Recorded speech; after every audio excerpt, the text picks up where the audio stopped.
Welcome back, everyone. So I just picked up a new machine today.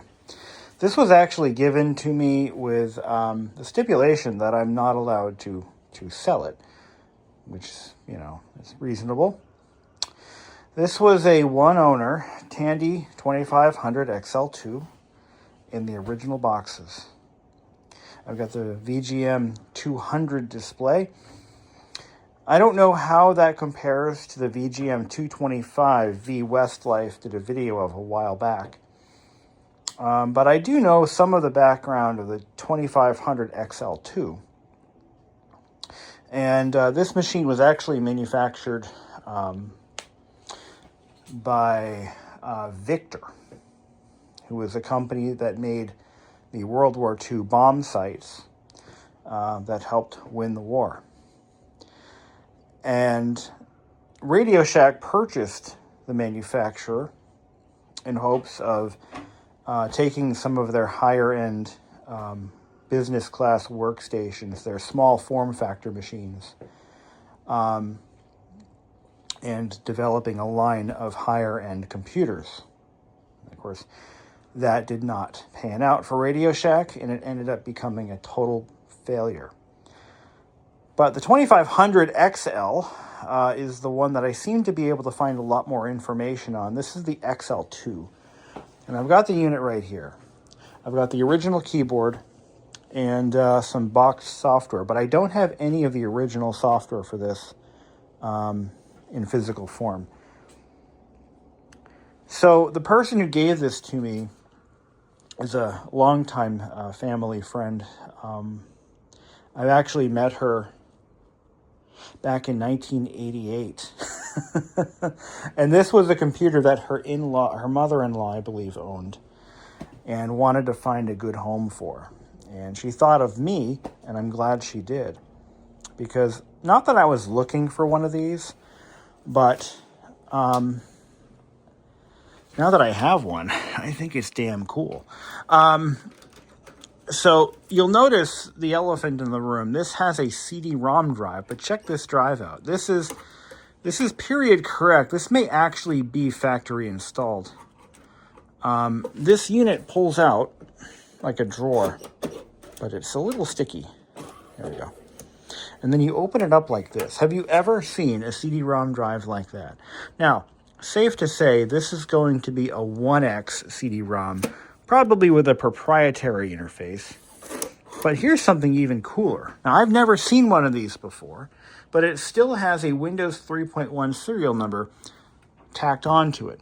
Now, this machine was made in 1991, and Windows 3.1 came out, I believe, in 92. So I'm a little shocked to see that somebody put Windows 3.1 on a 286.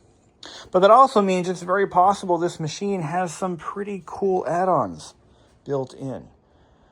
It does work, and we're going to power it up and check it out in a few minutes. I've got to figure out where I'm going to put this because I'm running out of spaces to put computers.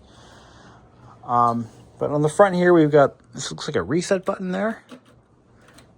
So this thing is going to need a complete kind of going over. We'll probably end up doing some capacitor work, at least on the monitor. But we'll see what it looks like, what it sounds like. But what I also find interesting is this was a very expensive machine for its day. This was about $3,000 or more, $3,500, I think, with a monitor. And the CD-ROM drive would have only added to the cost. So this was a fairly pricey machine for its time, but it's only a 286. In 1991, the 386 class and 486 class machines were the ones to go after. I'm kind of shocked, actually, that somebody would have paid a lot of money for this, unless they got a screaming deal on it. Now, I did go through all the Radio Shack catalogs that I could find online, and I could not find a single one that shows the XL2. So it must have been a very short-lived version. I actually can't find any other XL models other than the XL original. I mean, look at the monitor. So here's the monitor box. It still has its Radio Shack shipping label, so 9/14 of 91 is when it was shipped to the store in Randolph, Mass. And the PC box, $35.99. It's a pretty low serial number. But how many of them did they actually sell, you know? There is no date on this box. Let's see on the other side here. Oh, there we go. 4/4 of 91. This was shipped to Fairfield, Connecticut, I think. Okay. Oh, that's where it was sent to. Yep. This must be the distribution center, and that's the store it was sent to. So let me get settled in. I just dragged this thing in from my car, and we'll get this thing set up somewhere, and we'll see it run. I think we'll start with a light cleaning. Now, the CD-ROM drive was a factory option on this model. I know that for a fact. The fact that it was touted as an option on a 286, though, that is absolutely incredible to me. Because you got to figure the multimedia age. So this predates the multimedia boom of the 90s by about 2 years. And while it does have a built-in sound card, I don't know what the capabilities are of it. So we got to look at that. I don't know what it emulates, but it does have a factory sound card. You can see in the back here. I'll show you in a sec here. If you look, microphone and ear. So it has some kind of built-in audio capabilities. I really want to see inside it, though. Actually, I want to get there. So the keyboard will have to be disassembled completely and cleaned, which is going to be my next step. And these little dots here, these are from the monitor sitting on top of it. Those are probably quite permanent. So, yeah, it's going to clean up nice when I'm done with it. Let's get the cover off. I really want to see what's in there. So styling-wise, I mean, this does fit standard Tandy of that era aesthetics. Look at this. There's a key lock right there. Key number 361. I don't have that key. I hope it's not locked. So what do we got here? So normally the hard drive would go here. This one doesn't have that. There's the interface for the CD-ROM. It looks like a, what's that, 50-pin SCSI? No, it's a 40-pin, sorry. It's a 40-pin. And this is locked. No, it's not. So this probably opens up on a hinge.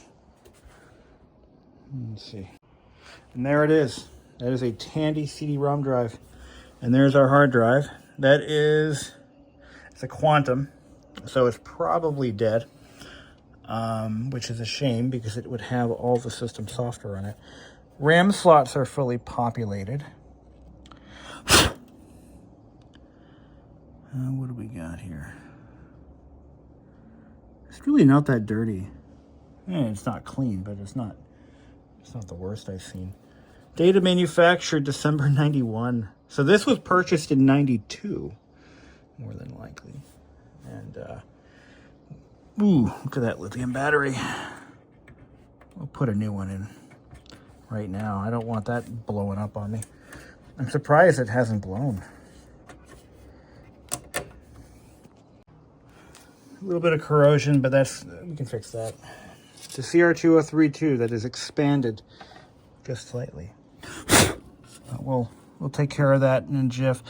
Where is the CPU? Music semi. Oh, there's your sound interface. Let's see. Siemens. There it is. Yep. 80286 16. So 16 megahertz 286. Looks like something got in here. Not too bad. So we've got, is that a modem in there? That is well, it came with a joystick. So that right there is a joystick or a game controller. A very, very primitive one. All right. Well, I know it runs because I was sent pictures of it working. Wish I had that key. Something's in there. Wish I had that key. But I do not. All right. I'm not going to bother putting the cover on. Let's just get it hooked up and let's see what it does. Okay. Knowing these quantum drives, it's probably got some stiction going on. I haven't turned it on yet, so here we go.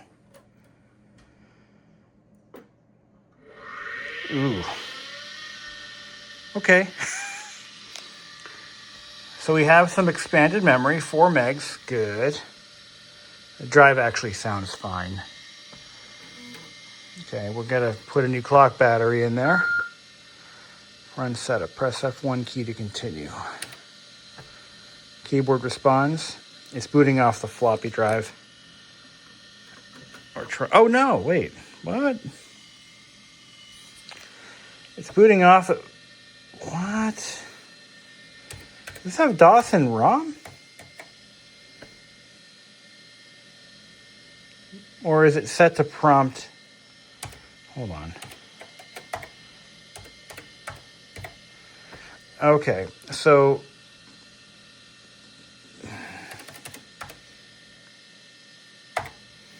looks like it has DeskMate and ROM. Oh, that's neat. I'm not quite sure how to what to make of this.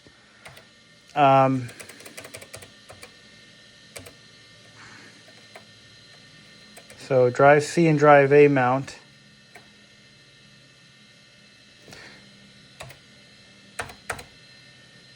That's interesting. So the CD-ROM driver isn't loaded, right? Drive C is ROM. There's no space left. It's a new one.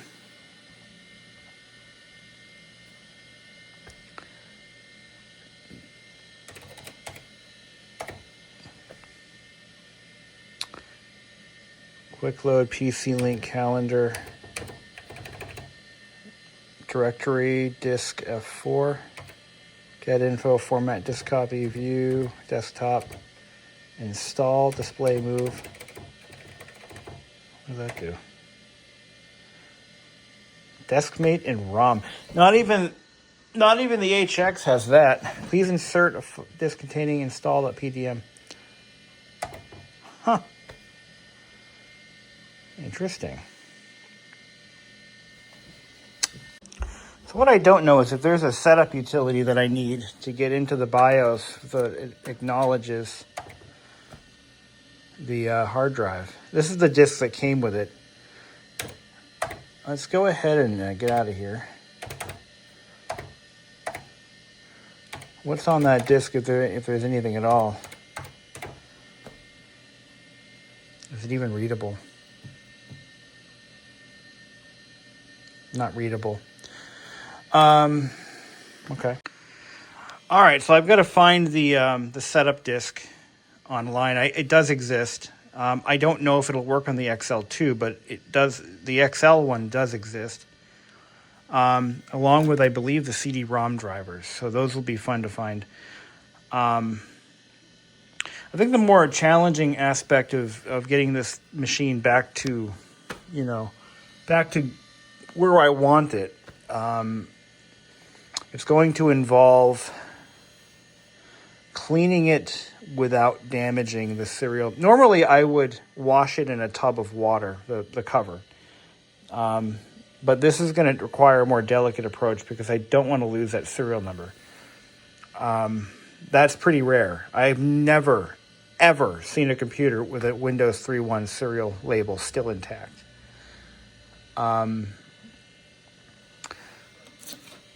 But I will say this. So the XL series did set a precedent for the design of the 1000, the later series, the 1000 SLs, the RLs. For example, if you ever watched or ever saw Young Sheldon, the computer that he uses was styled in the same language as this PC. In fact, that is the monitor, the CM11, that you will see in that show. But anyway, what I need to do is kind of get a collection of software going. Whatever is on the hard drive may still be there. In fact, I'm hoping it is. And all I have to do is run setup, put a new clock battery in it so that it preserves the settings, and get it to acknowledge that the hard drive indeed exists. So we have a path of getting it going again. Now, this keyboard will be completely disassembled and cleaned. What's really interesting is, so this is a PS2 keyboard, but it shares some features that you would typically find on an XT class keyboard, and even some early PC keyboards, or PC XT. Yeah. So the function lock keys, the LEDs are actually built into the keys. Normally, by the time the PS2 keyboards came out, you had the panel of 3 lights over here. This is a very interesting piece of hardware. I do look forward to bringing it back, so to speak. This monitor is very dirty, which is why it looks so bad. Let's go back into DeskMate. What was it, Desk? So this version of DeskMate has almost no apps built in, like the version that's on my HX. But this is also in a ROM chip, so size is an issue. So anyway, let's see what we come up with. So along with the PC, we got this. This is a neat little piece. This is a web browser, Mosaic, yeah. 32-bit, Mosaic in a box, possible path. Yeah, this is a web browser and email editor. I've never used Mosaic before. In fact, I didn't really get on the internet until '97. But this is from from 1995 for Windows 95 and Windows 3.1. It's possible that this could have been installed on that machine at one time. But let's take a look at the requirements. Maybe not. 386, Windows 95 or 3.1, 4 mega RAM. It's possible that this could have been installed on that machine at one point. And if I ever get that hard drive running, we'll find out, won't we? Now, this is an interesting piece. I don't want to open this. I'm not going to. It's probably bad anyway. But we've got Monkey Island, Indiana Jones and the Last Crusade, Manic Mansion, and Loom. All in one package. All the big LucasArts games. 286 minimum. I assume VGA, MCGA and EGA. Sound Blaster, AdLib, PC speaker. Hard drive required. This is just about old enough to where it could have been purchased with that machine or shortly thereafter. But this is a neat thing to find because, like I said, I mean, this is an unopened copy of all of the most popular games of the time. All of these games, all of these titles are pretty popular. But I'm not going to bother opening this because, like I said, these discs are probably bad, firstly. Secondly, it may be the only boxed copy left in the world, so sealed, of these titles. I'd love to open it, but I'm not going to. This, however, is already opened, and, well, anyway, all good stuff. I am going to work on getting those discs made up for the utility. I'm going to give that a try, and we'll pop a new battery in there. Look at this. I've never had a CR203 tube blow up like this. This is the original battery, Radio Shack brand. Look at that. Damn. All right, so here's the deal. I have the setup utility here. It boots off of the ROM in BIOS, and the floppy drive doesn't work. I threw a head cleaner in there, and it didn't help. So I've got to take the floppy drive out and check it for leaking caps. That's usually what takes these out. So we're going to take it out, and we're going to see what's going on. So let's start off by looking at what kind of floppy drive they use. Now this looks like, honestly, this looks like the same drive you would find in an IBM PS2. As a matter of fact, I'm fairly certain that's what it probably was originally designed for. I've had several older PS2s, and they all had the same basic drive in them. One of the defining characteristics: no shutter, no door, and a blue button. So it wouldn't, it would be kind of interesting because around this time, IBM and Radio Shack had kind of a little soiree or little secret child in the Tandy 5000 desktop. And I'm wondering if through that whole Victor acquisition and everything that followed, maybe there was some cross-pollination. I have actually had a drive similar to this one that had failed.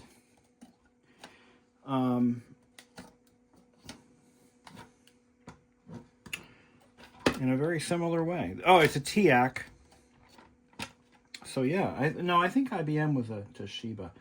I don't know.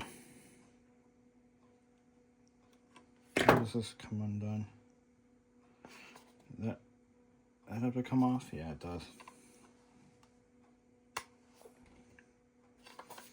This latch has to be pulled very, very carefully to get this board off. There are a couple of caps on this board that I want to change. And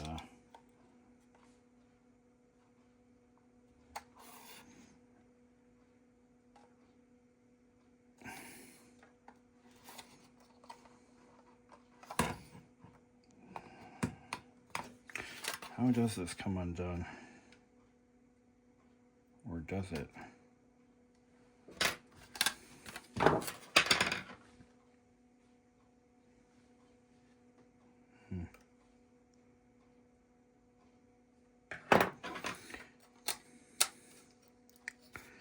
Don't want to make anything worse.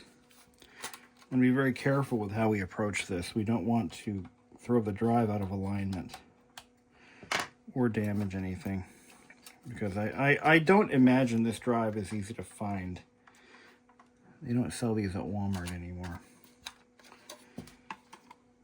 All right. But yeah, there was, if you didn't know it, there was a micro-channel Tandy desktop called the Model 5000. And that was, I think those are very, very, very rare. Like super rare. Put a little dust in there. But yeah, there's a lot of dust built up in this little guy. We don't want to loosen up these screws for the motor. Oh, I can just do this. And we're going to change out these caps right here. And we got, what we got here? Without ripping any cables.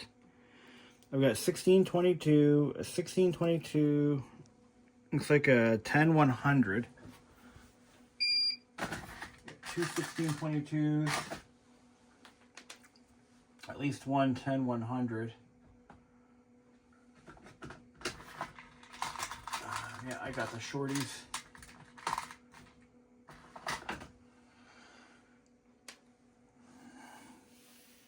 And whatever else the other one is. There's a lot of buildup in here. I'm going to kind of dust that off. Yeah. Sounds clogged. Yeah. Filter's probably getting there to the end of life. Okay. All right. Here we go. Here's our 10100.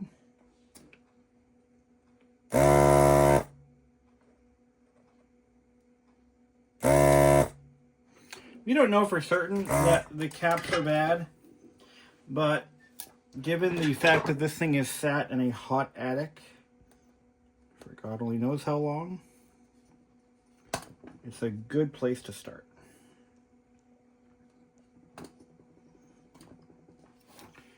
Okay, no leakage. And how is it? So negative is facing me. So the board is clearly marked with negative. It's a 10-100. Pop one of these in.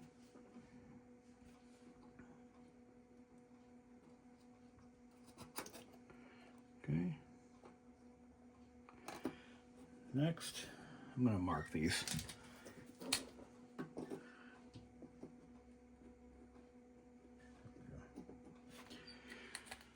All right. Next one, I've got a 1610, 1622.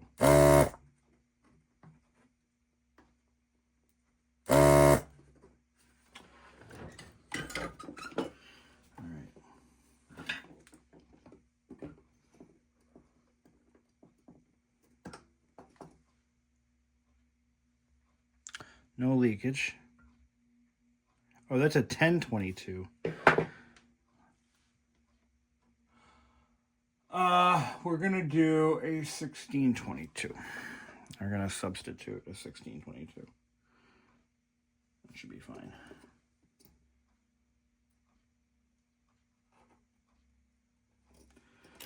All right.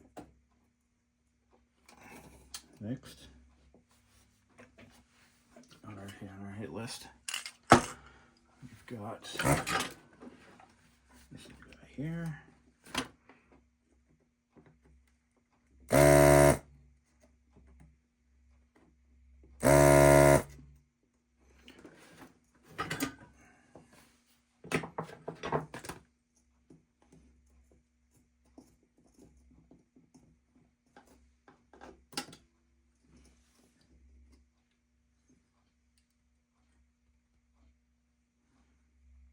Is it a bipolar? It's a bipolar cap.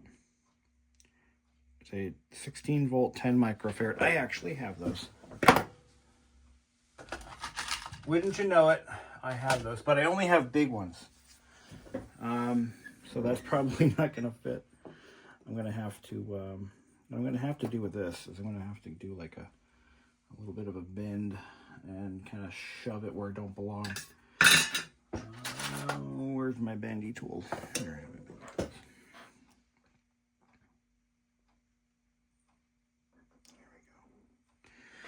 There we go. All right.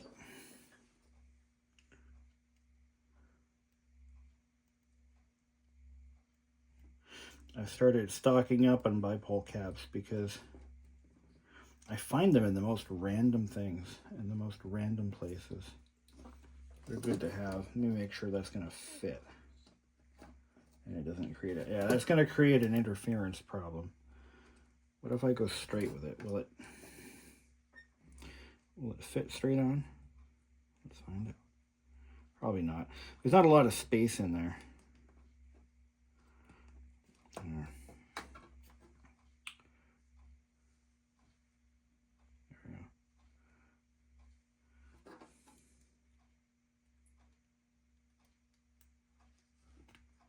Let's see if that fits. Surprisingly, it does. So the fitment issue is not one. It's not an issue. It's only a problem if you think about it. All right, got one more to go.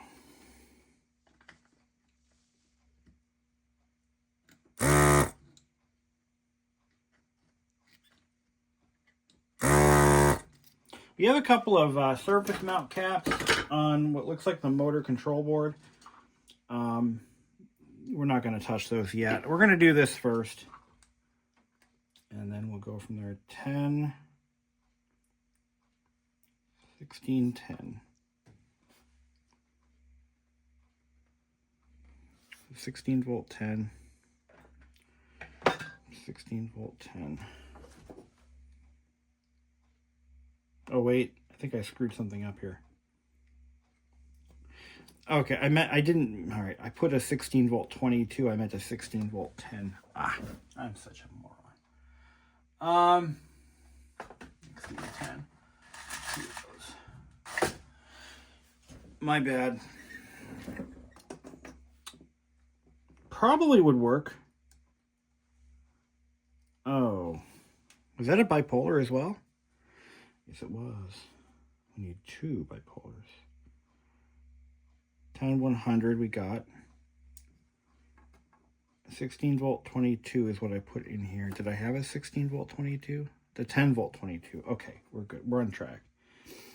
So we need the 2 16 volt 10 bipolars. That's what we needed. Okay.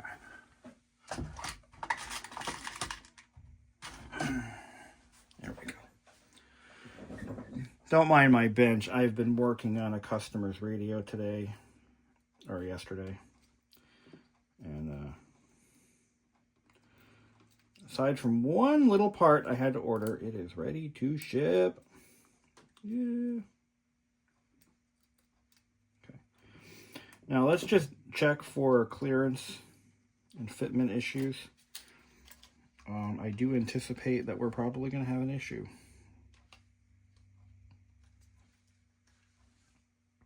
And indeed, we kind of do. Yeah, that's not going to fit. But will it fit?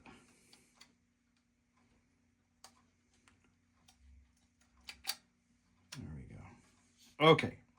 Yeah, we are clear to land. All right. Let me just get this board in situ. And then I'm going to start soldering everything.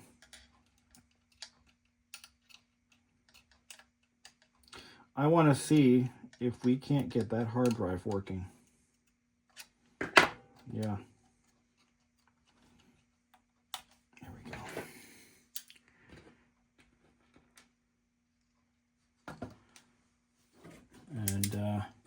And the reason why is I want to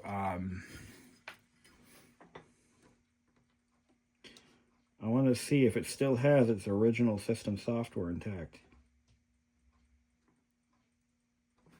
And the only way we're going to do that is we have to run the drive setup utility. I got a new battery in there off camera. I put a new CR2032 into the board. And I cleaned up the contacts as best as I could. And then we can run the setup utility on it with any luck. All right.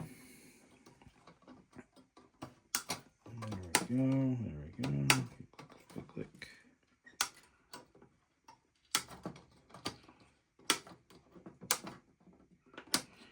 There we go. Okay. Oh. But what this has in common with the IBM drives is it's bus powered. Nice.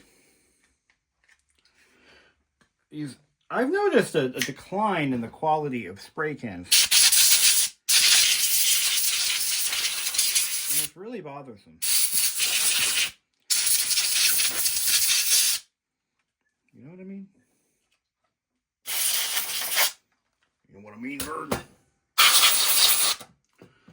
Clean that shit out. So you can hear the disc spinning, but it doesn't seem to do a seek test.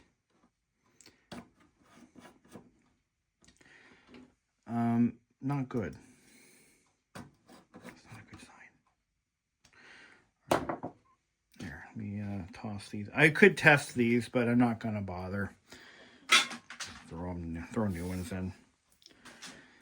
It's the easiest, quickest repair when you have a full service repair shop in your basement. Kind of a perk of the job when it comes to having a shop. All right, I'm gonna just do a manual head cleaning. This is how we do it. I did I put a cleaning disc in it. Those don't always do a great job, but they're not, they don't. Oh, this thing actually sticks. The drive eject mechanism is it's not ejecting the discs completely. So we want to fix that while we're in here. Sometimes you got to start off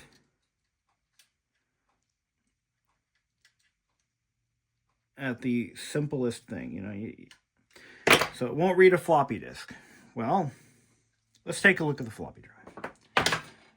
It escalates from there, and it probably will. We could be looking at some other stuff. All right, here's the disk. Yeah, you see, it's kind of weak. Now this guy here, this little lever, it's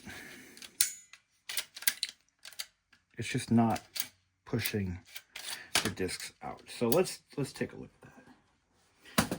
I've got my dauber upstairs, so I'm going to use my squeeze bottle. Here we go. Let's try and just clean some of this old gummed up lubricant and dust and grit out of here. All right. Clean that up. And then this guy here, that's got some schmutz on it. Clean the schmutz off. And then what we're going to do, we're going to take some of this dry lube. I got to find a straw for this though, because you need a straw. Shake it up real good. Where's my straw?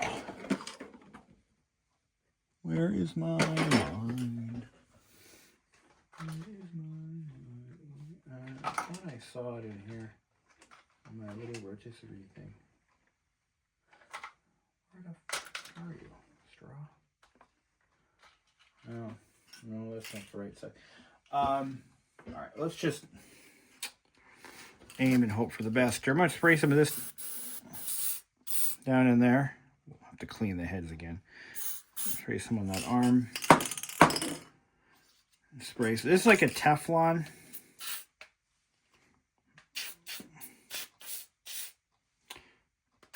Good stuff. All very good stuff. Now, look at that. Oh, yeah, it's just still some buildup in there.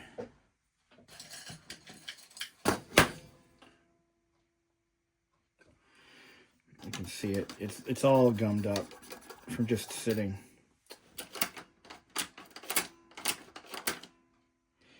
And then these little drops here. What's the lightest lubricant I have in this shop? It would be the dry lube. Yeah, that's what it would be.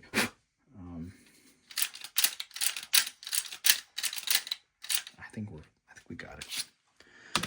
So hey, if that was the problem, then we should have solved it. Yeah. I can't talk good no more. Let's clean those heads again, just in case some of that Remington dry lube got where it don't belong.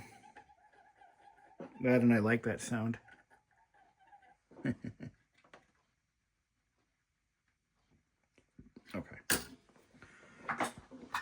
Cover's on.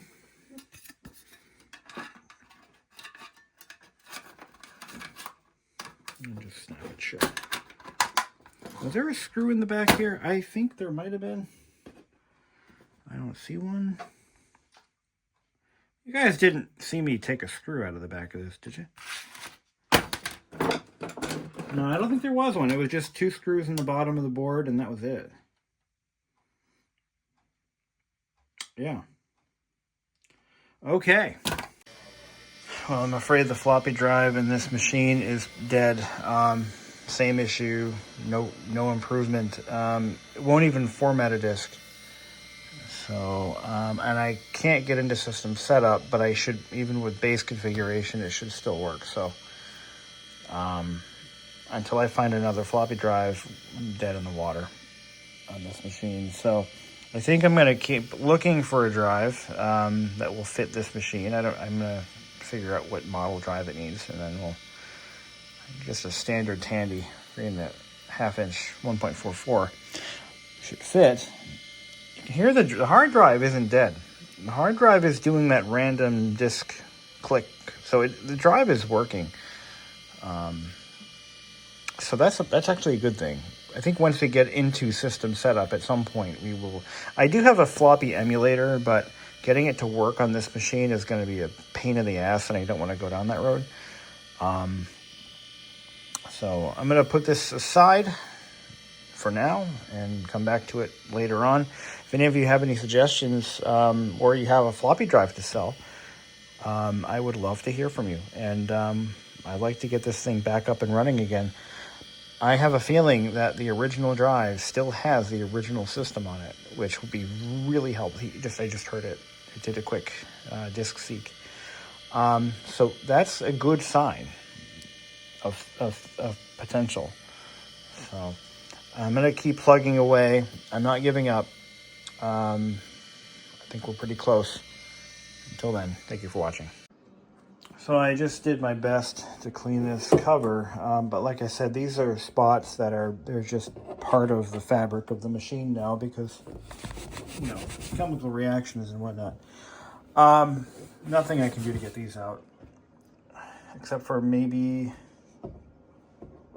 no, I think it's permanent. But I want to show you the front of this thing. So I still got to clean with a brush. I'm going to get inside these vents. Again, we can't dunk this in the sink because we don't want to ruin that Windows label. Now, if you look on the front here, there's a crack right there. I can repair that. Not a big deal. As long as it doesn't go through. But you'll notice that there's like flashing, or what looks like glue. This is white glue. Oh, that's interesting. There's a lot of this white glue on the inside here. Or is that flashing? No. So this needs to be addressed sooner than later. But yeah, I don't know why there's all that white glue on there. That makes no sense to me. But no yellowing really to speak of. But you'll notice that the 3.5-inch floppy drive opening is already there. You just knock out this plate, and you've got a. That was a cost-saving measure that Radio Shack had implemented, because rather than, well, it does two things. It prevents you from ever inserting a floppy drive from another make, because it won't work unless you take out the Dremel tool. But secondly, it also actually kind of makes the front of the machine look a little bit more integrated. But this is exactly what IBM did in a way with the PS2 line. So all right, let's put it back together. And like I said, I'm going to hold off on doing any more repair attempts on this machine for a little while. I've got a lot of things I got on the burner right now. So this is going to go in the back burner, and I'm going to be on the lookout for another floppy drive. In the meantime, I'm probably going to try a surface mount cap job on the drive. Just to do it. We'll do that. And then we'll kind of go from there. So for a more permanent fix for this crack and to stabilize it forever, we're going to be using a hot stapler. This is a really handy gadget for doing exactly this kind of a repair. And what you do is you pull the trigger on it. It heats up. Once it's glowing, like now, you stick it in there, release the trigger, give it a little twist, and then hold it there for a couple seconds. Once the plastic cools,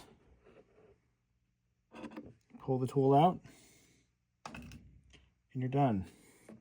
So that will permanently stabilize this weakened spot in the case.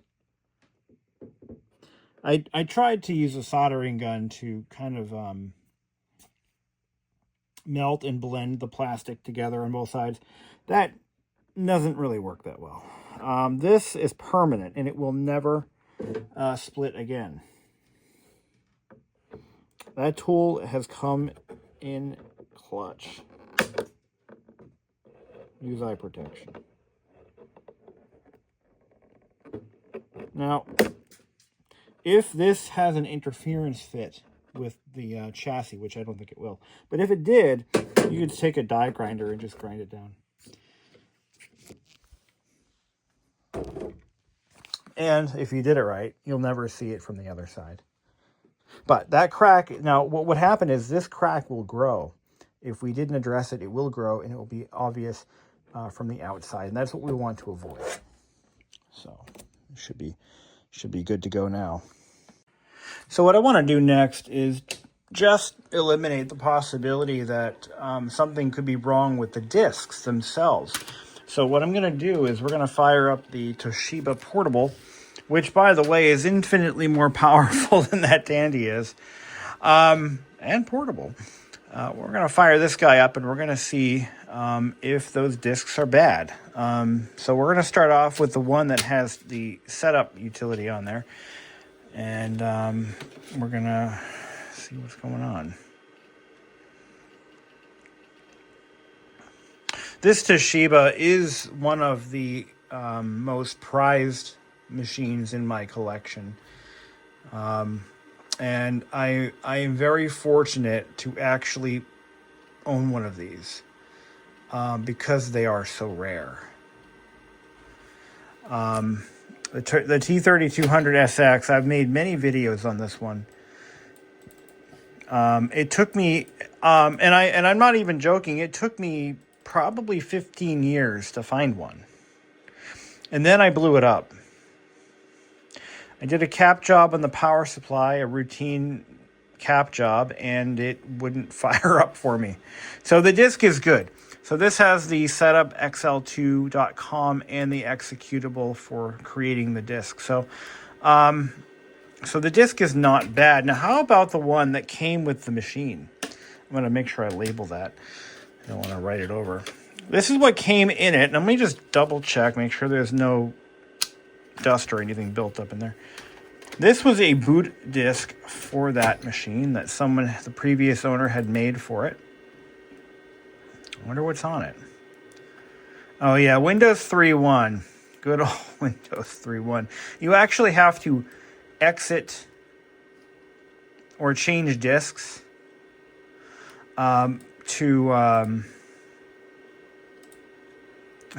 it doesn't forget what was in the previous disc, and it doesn't acknowledge that the disc had been swapped. All right, so this has some stuff on it. It's got a write file, command.com. It's got a few things on here. So anyway, that is what is on that disc.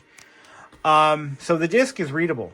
So it's all that floppy drive is the problem, and we need to obtain a replacement. But like I said, I am going to try a surface mount cap job first. Unless somebody wants to sell me a drive and maybe help me with this process, I'd appreciate that. I'm going to reach out to a local guy who might have one. I'm just dying to see if the original drivers and the software for the CD-ROM drive is still intact. Because I don't believe that software is available anywhere. It's for the Tandy CD1000, I think it is. So, all right, onward and upward. I'm gonna put it in the closet for a little bit, forget I have it, and then when I have a hankering for another project, or if I can find me a floppy drive, we'll revisit that old bird and see what we can do. Thank you for watching.